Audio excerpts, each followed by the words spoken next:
¿dónde crecieron los gastos?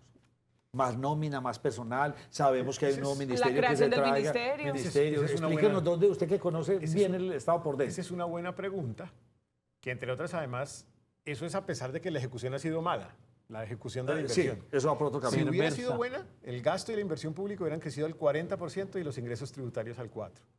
Entonces, las dos preguntas que le hacen a uno siempre es, ¿y por qué los ingresos son malos y por qué los gastos son excesivos? Ingresos malos, poco crecimiento. Si no se crece, no hay recaudo. ¿Por qué son malos los ingresos? Declaratoria de inexequibilidad de varios de los artículos de la última reforma tributaria. Se ha caído casi el 35% de esa reforma. Y tercera razón, porque metieron en el presupuesto unos rubros que nunca se iban a cumplir. ¿Por qué? Porque no había sustento legal.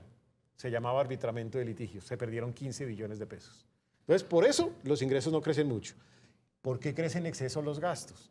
Porque estamos en el 2024 en un año en donde la relación del gasto, sin incluir pago de tasas de interés, la relación del gasto contra el PIB es casi la misma de un año de pandemia.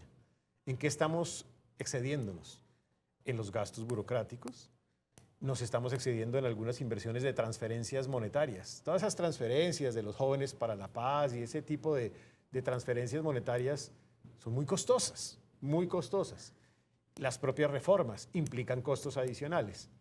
Por eso veo como hecho positivo que en el recorte se va a recortar el 67% de los gastos de las transferencias de jóvenes en paz.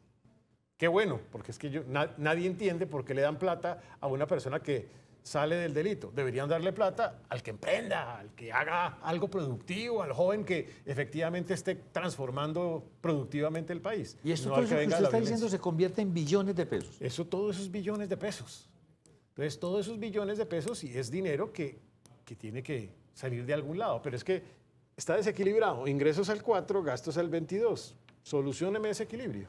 Rector, estamos viviendo una cadena de errores en materia económica de este gobierno. Yo creo que, digamos, hay una mezcla de cosas. La desaceleración en el crecimiento. 2/3 partes, incertidumbre. La crea el gobierno. 1/3 parte, intereses. Viene de un control a la inflación que es necesario. O sea, hay parte que es necesario. Siempre estimamos que se iba a desacelerar el crecimiento, pero no para llegar a cerca del 0%. 2, en presupuesto se nos fue la mano. Más de 500 billones el presupuesto de la nación no aguanta. Se nos fue la mano y fuimos muy alegres en la presupuestación de ingresos, porque los ingresos no tenían sustento legal, lo acaba de decir, porque se contempló una reforma tributaria que muchos de los capítulos se sabían que se iban a caer en la Corte Constitucional y por el crecimiento de la economía. Yo creo que hay una mezcla de distintas circunstancias. Entonces, yo no le endilgaría todo ni más faltaba un gobierno. Creo que es parte también de la realidad del país que hay que saber administrar, pero si hay una buena parte, la incertidumbre es una parte del gobierno nacional. Porque entonces estaban tan empanicadas tantas personas cuando se empezó a hablar de mover la regla fiscal.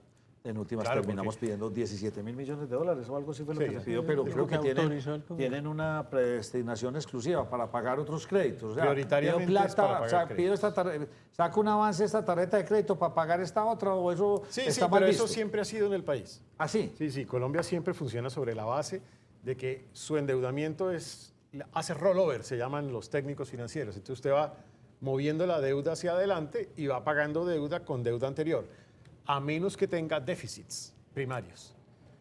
Hay que lograr superávit primario, que es el superávit de ingresos y gastos sin incluir intereses. Ese es el óptimo de un país. Lograr superávit primario y lograr crecimiento económico. Pónganos eso en español, por favor. En español, ingresos menos gastos, sin incluir el pago de los intereses de la tarjeta de crédito, es el déficit primario. Y crecer, porque es que si usted crece, siempre esa es la mejor reforma tributaria.